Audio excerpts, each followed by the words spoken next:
Čaute, tu je Titus a dneska vám zase znova ukážem, ako môžete stiahnuť Bandicam, cez ktorý ja nahrávam, aby ste potom mohli nahrávať tiež. Tak to ideme spraviť. Dajte si stránku www.bandicam.download. Máte tu Home, Screenshot, Tutorial, Download, Buy Now, Support a Forum a vyberáte Download. Takže dáte si to stiahnuť. Jasne. Potom sa postupom časom sa vám to stiahne a vy budete mať niečo takéto. Dáte si to. Potom si dáte slovenčinu. Toto všetko musíte preklikať ďalej. Nainštalujete si to. Potom sa vám objaví niečo takéto. To si dáte.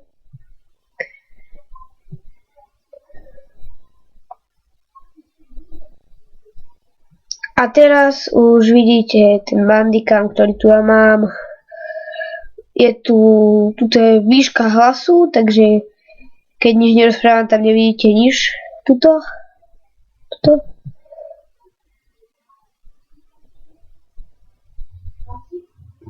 Dole. A keď rozprávam vysoko, tak vidíte to pohybovať tam dole v pravom rohu takú modrú čiaru. Čím vyššie idem hlasom, tým je to dlhšie. Prepáčte, ja to teraz budem musieť prestrihnúť. Tak, ja som späť a môžeme to otočiť. Už sme skoro pri konci, takže vám ukážem. Tuto máme otvoriť. To je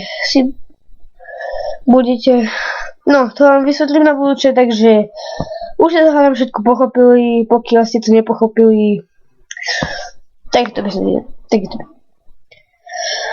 Proste si to tak stiahnete, keď ste to nepochopili alebo nestihli zachytiť, tak si to video opustíte ešte raz, mne to vadiť nebude. Nikomu to vadiť nebude, dokonca ani YouTube, akurát mi to bude lepšie, tým lepšie. A keď chcete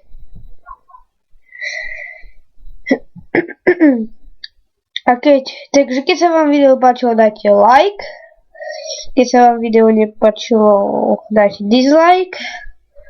Keď sa chcete dozvedieť viac, dajte koment. Keď chcete, aby sa dostalo čo najviac ľuďom, tak dajte. Tak zdieľajte. Čaute.